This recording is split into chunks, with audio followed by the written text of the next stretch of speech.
Hace aproximadamente 10 días, la fracción de ustedes del Partido Obrero emitió un comunicado caracterizando las elecciones que van a estar bajo la tutela del Fondo Monetario Internacional. ¿A qué se refieren con esto? Bueno, a varios motivos. El primero de ellos es que objetivamente el país ha sido colocado bajo una tutela colonial después que con la crisis de abril-mayo del año pasado, el desbarranque cambiario, la fuga de capitales, comenzó el proceso de supuesta asistencia financiera que ha cargado al país con una deuda de casi 60.000 millones de dólares, que Argentina evidentemente no puede pagar en el próximo periodo, y que por lo tanto somete al rumbo del país en los términos del cumplimiento de ese acuerdo, o sea, si ese acuerdo efectivamente es cumplido, a todo tipo de condicionamientos en función de lo que decida el capital internacional y el FMI. Esto en primer lugar. En segundo término, esta situación ha condicionado el propio proceso electoral. Por un lado, la coalición oficial, que estaba en desintegración como resultado de toda la crisis política y económica, ha tenido que armar una fórmula conjunta con el PJ, con un elemento como Pichetto, que digamos en sus expresiones públicas se esfuerza en presentarse como un representante de este mismo capital internacional y de la política de Trump en todo lo que tiene que ver, por ejemplo, con la cuestión migratoria o represiva. Del otro lado, Cristina Fernández de Kirchner se corre del lugar central de la fórmula presidencial para hacerle lugar a otro amigo del capital internacional, que es Alberto Fernández, un ex funcionario de Domingo Cavallo, que ha mantenido este tipo de contactos durante décadas. Entonces, es indudable que si a esto le sumamos las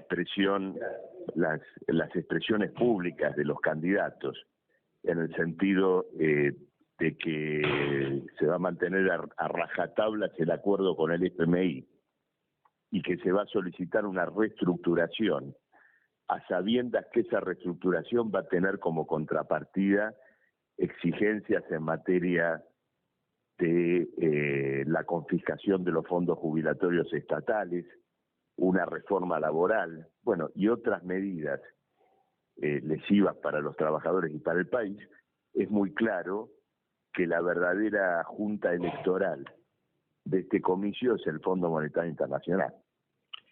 Y Ramal, se desprende de todo lo que estás diciendo que el ajuste es el único horizonte posible desde la perspectiva de los partidos patronales.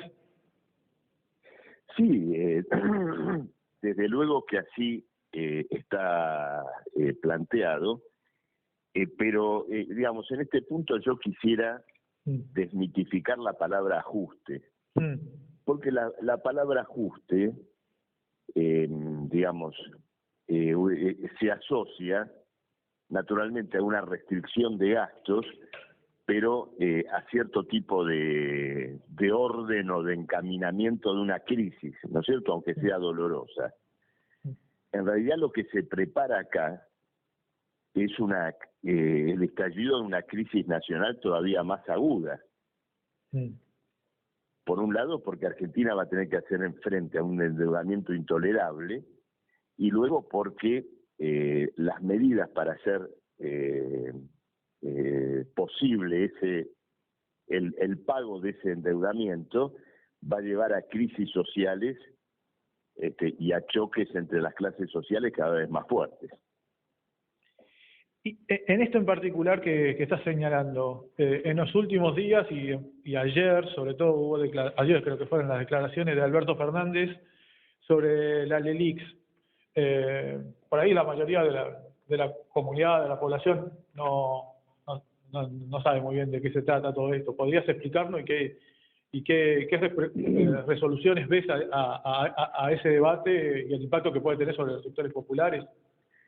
Bueno, ocurre lo siguiente, las LELIC Mm. son un conjunto de letras, de pagarés, que el Banco Central contrajo con el sistema bancario privado con el objetivo de absorber su propia emisión de moneda nacional y evitar que esa emisión monetaria, en medio de un proceso de descomposición económica como que estamos viviendo, que esa emisión monetaria se vaya al dólar. ¿No es cierto? La relativa estabilidad cambiaria de los últimos meses tuvo como contrapartida la formación de esta bola de nieve, es decir, de una deuda cada vez mayor, que además como se renueva a corto plazo y a tasas de interés altísimas, bueno, va formando una espiral de deuda que hoy está cerca de los 30.000 millones de dólares. Entonces, la medida propuesta por Alberto Fernández, aunque, digamos, no se expresó, digamos, abiertamente, cuando él dice que hay que terminar, ¿no es cierto?, con esta cuestión, probablemente se refiere al hecho de armar lo que se conoció en su momento como en los primeros años de los 90, un plan Bonex. Es decir, cambiarle a los bancos estas letras del Banco Central por bonos, ¿no es cierto?, de mayor duración, o eventualmente tomar dólares del Tesoro Nacional, que están hoy en el Banco Central, y utilizarlos, ¿no es cierto?, para cancelar esta deuda. Todo esto implicaría un salto muy importante en la carga de la deuda pública argentina, que seguramente va a volver a ser pagada por trabajadores y por consumidores. La otra variante para deshacerse de estas LELIC sería una mega devaluación por la vía de bajar abruptamente la tasa de interés que rinden y dejar que los pesos invertidos en estas letras se vayan al dólar, lo cual provocaría, ¿no es cierto?, un cimbronazo económico gigantesco, ¿no es cierto?, es decir, un nuevo salto fantástico en el dólar y en los precios. En cualquiera de las dos variantes es evidente que la quiebra del Banco Central, con la cual lucraron los bancos privados durante todo el último periodo, pretende ser resarcida contra trabajadores y jubilados, y no sobre la base de quienes se beneficiaron con ella, que son los bancos.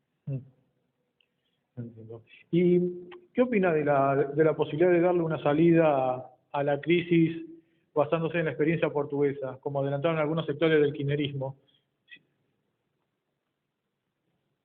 A ver, ¿en qué sentido? Que cuando se refiere a la experiencia portuguesa, ¿lo hace en qué sentido?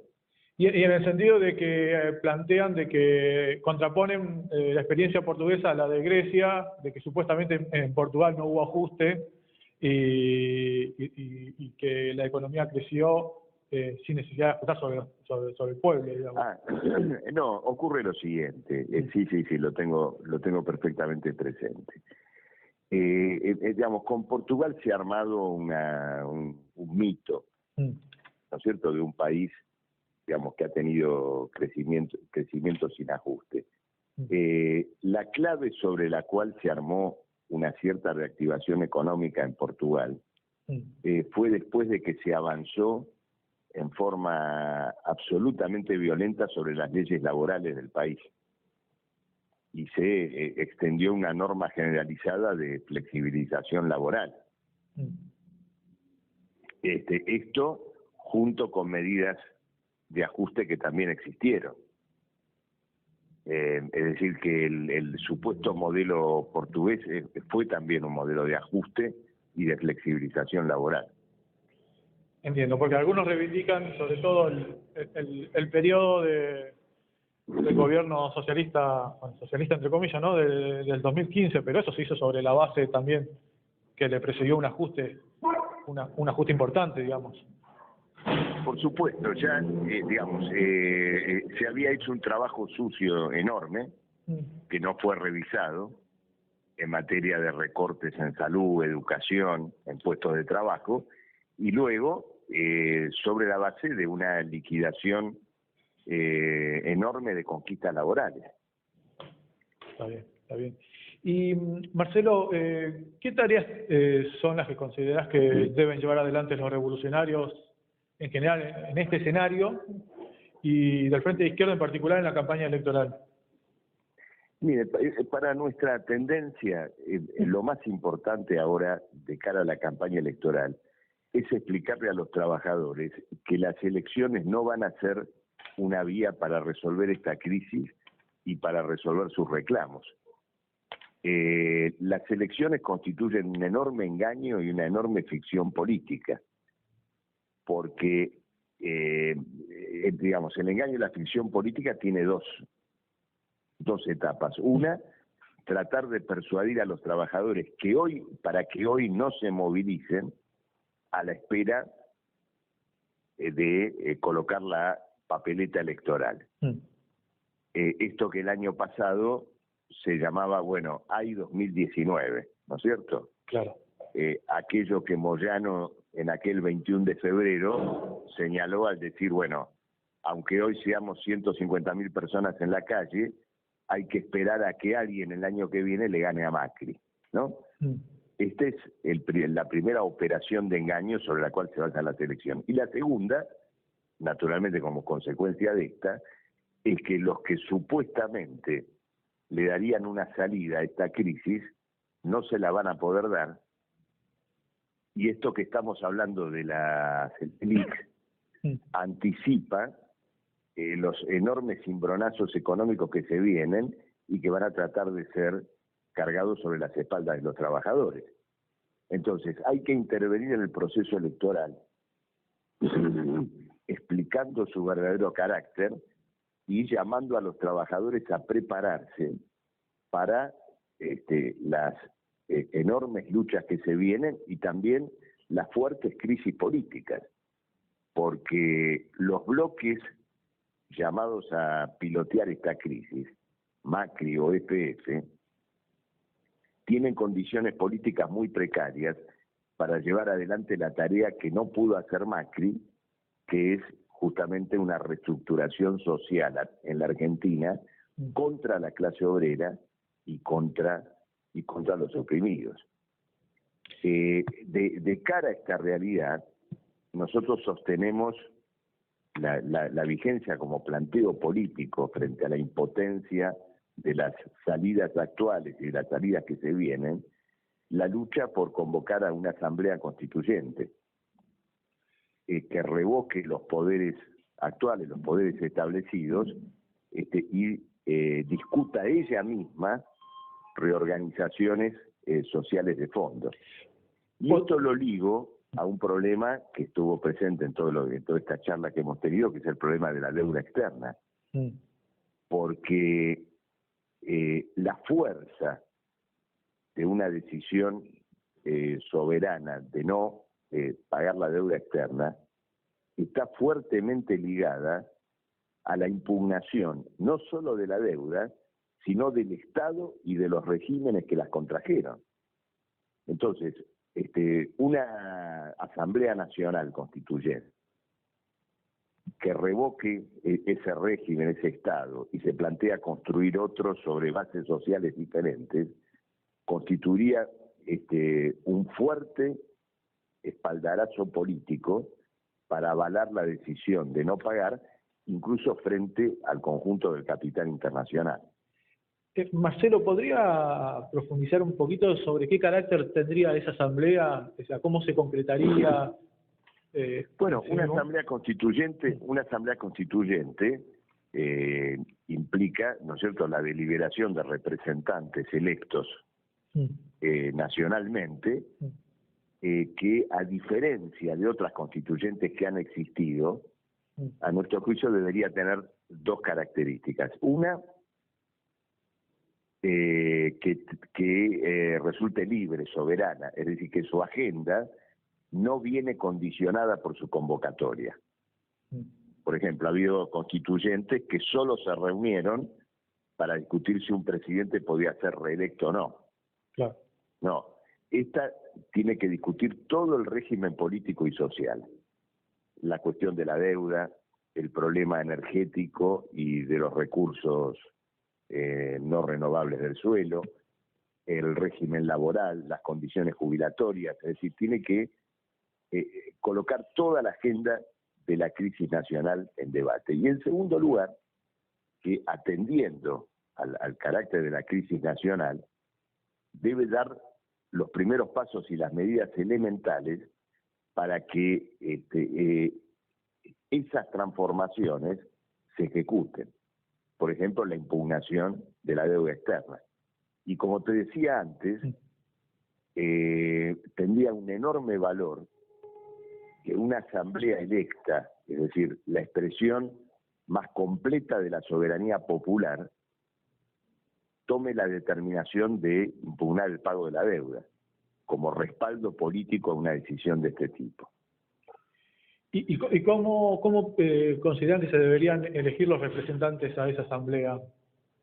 Bueno, la convocatoria debería hacerse por algún mecanismo electivo democrático. Es una elección, debería, por supuesto, asegurarse la posibilidad de una libertad política muy clara para poder, en el periodo previo, debatir las propuestas que se llevan a la Asamblea, y es indudable que, digamos, la propia naturaleza de la Asamblea está relacionada con quién la convoca. Está indudablemente relacionada con quién la convoca. Para nosotros, la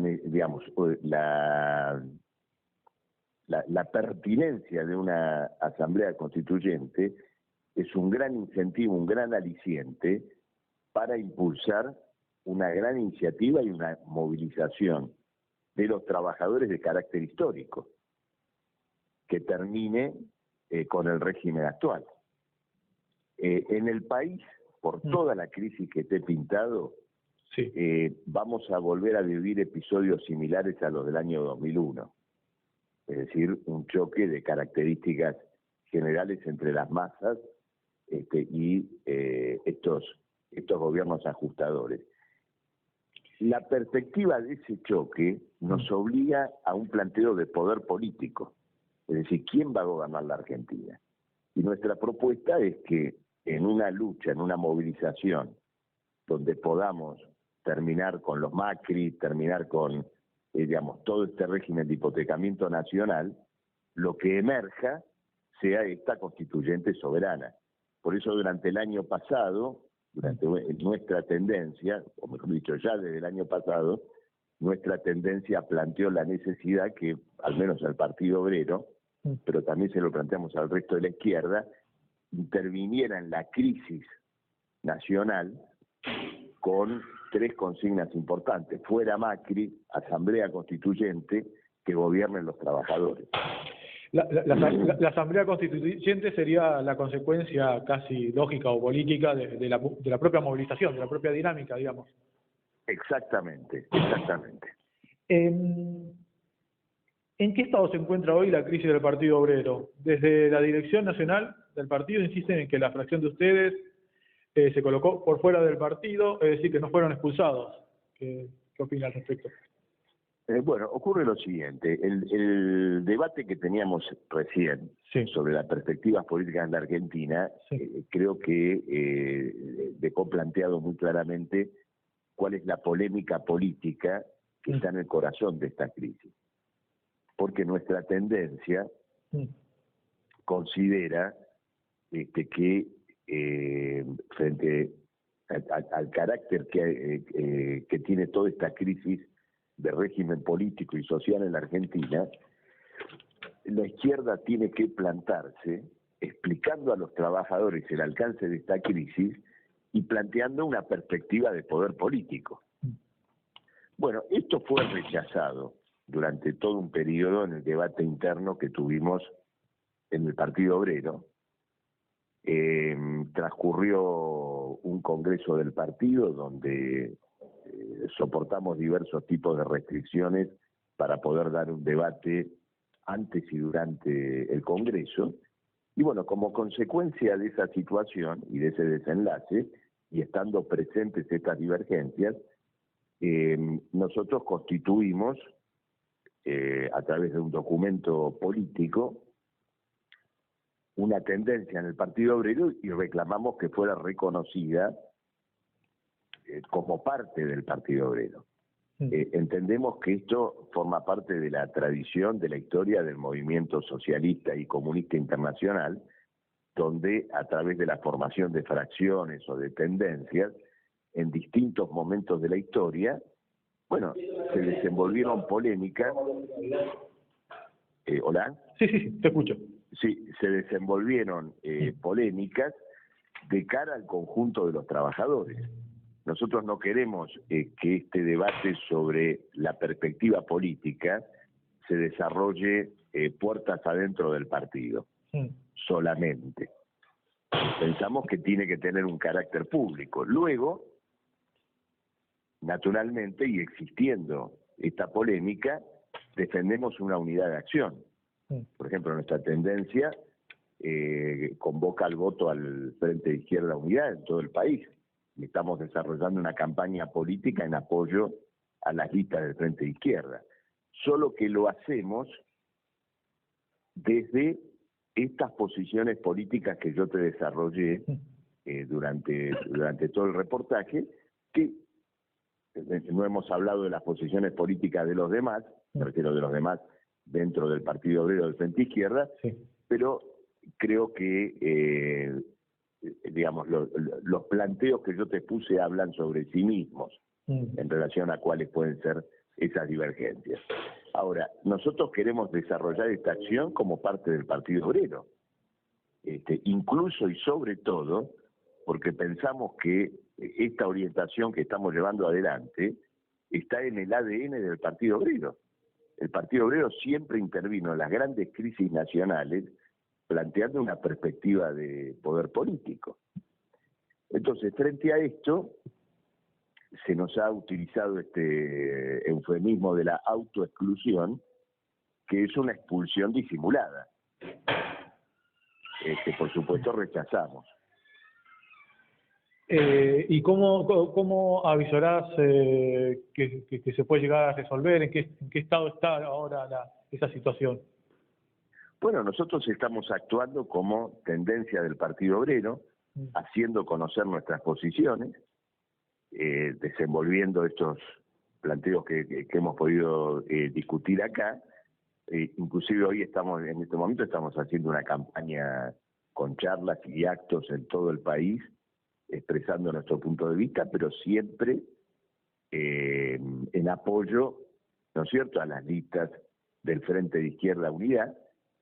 Y por supuesto estamos en el reclamo de nuestro reconocimiento como tendencia. Es decir, queremos hacerlo en el marco del Partido Obrero, tener un espacio para la tendencia en los materiales del partido, en su página web. El centralismo democrático como concepto es muy claro, es la unidad de acción y la más completa libertad en la discusión y en la polémica. En un país donde existe, por ejemplo, una dictadura militar o condiciones totalitarias, la libertad en la polémica puede restringirse. Pero en un país donde las condiciones de libertad política son las que existen hoy en la Argentina, donde vos me llamás por teléfono y hablamos tan ampliamente sobre nuestras posiciones políticas y vos después las vas a exponer en un reportaje, ¿por qué todo esto que yo te estoy explicando, por qué esta polémica no la puede conocer un lector de tu revista, que seguramente por las características de las preguntas que me hiciste, lo supongo a tu lector como un luchador o un militante de izquierda? ¿Por qué él no puede intervenir y participar en esta discusión y esa discusión solo debería darse lugar a puertas cerradas. No estamos de acuerdo. No ha sido así en la historia del movimiento socialista y comunista internacional. Como para ir cerrando, Marcelo, hace poco se desarrolló una reunión en Atenas con organizaciones de la Coordinadora por la refundación de la Cuarta Internacional, en donde vos estuviste. Si es posible resumir algunos puntos de la misma y de paso, ¿qué opinión te merece la respuesta que dio Gabriel Solano al documento que copublicaste vos? Bueno, ocurre lo siguiente, la reunión dio lugar a un conjunto de debates políticos que tienen que ver con las polémicas que sostenemos en el Partido Obrero. La reunión reveló, con la participación de otros delegados internacionales, que esta polémica incluso tiene un alcance internacional, lo cual mostró que la crisis del Partido Obrero no es un problema de una lucha de personas o de carácter camarillesco, sino que involucra problemas políticos de enorme interés, no solo para la izquierda nacional, sino internacional. Es decir, cómo se para la izquierda en medio de un cuadro mundial donde todas las contradicciones sociales y políticas del capitalismo se agravan. Un periodo de guerras, revoluciones, insurrecciones populares. Entonces, la gran pregunta allí es si la izquierda tiene que adocenarse y confinarse al progreso parlamentario a la sombra del régimen imperante, o si tiene que convocar a las masas a una acción resuelta por el poder político. Esta cuestión estuvo permanentemente presente en el debate.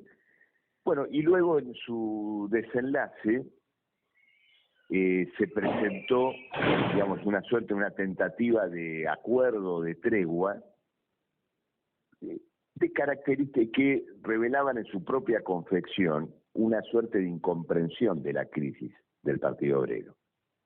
En mi caso, junto con mis compañeros de nuestra tendencia, nosotros sostuvimos que una tregua se corresponde a una situación de conflicto bélico y nosotros no nos encontramos en guerra con nadie, por lo menos adentro del Partido Obrero. La guerra es con el capital, con el Estado, con sus partidos, con la patronal.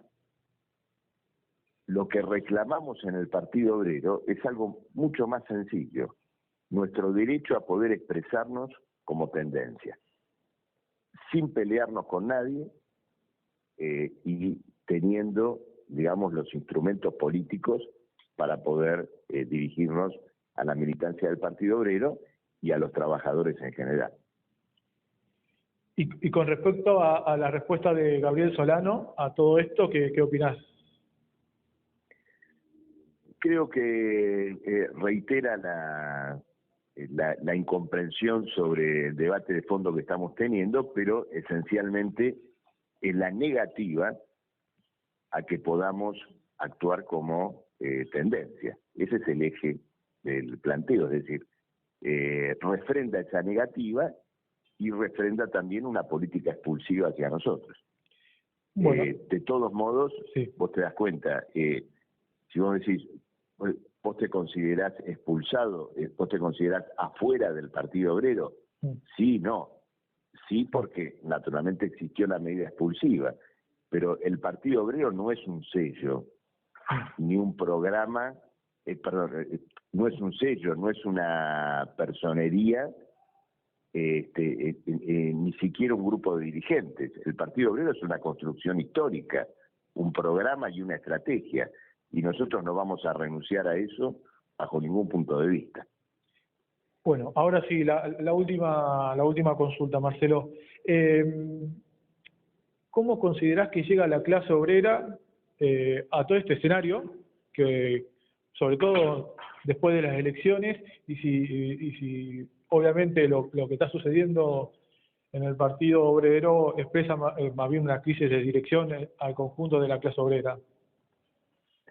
Bueno, una pregunta compleja. Primero, la clase obrera llega, digamos, a este desenlace electoral cruzada por conflictos muy importantes y muy interesantes. Ocupaciones de fábrica, huelgas docentes en Chubut, en Salta, la situación de Minetti en Córdoba, la gran lucha de Minera Aguilar en Jujuy, Canale acá en la provincia de Buenos Aires. Me interesa destacar esto porque se relaciona con lo anterior. ¿En qué sentido? Le dicen al movimiento obrero que se quede tranqui a la espera del desenlace electoral, y bueno, y a contrapelo de eso, todo un sector del movimiento obrero dice, no, yo no deposito mis reclamos en la papeleta electoral, sino que salgo a luchar ahora. Entonces, esto, digamos, es un gran anticipo, un gran precedente para todo el periodo que se viene.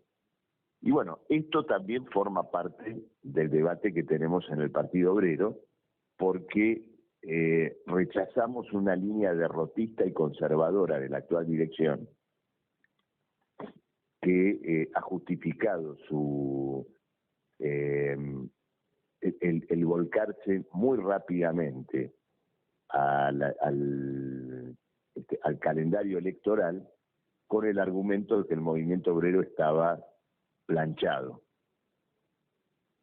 Y nosotros hemos puesto mucho énfasis en el seguimiento y en el interés en el desarrollo de estas luchas obreras.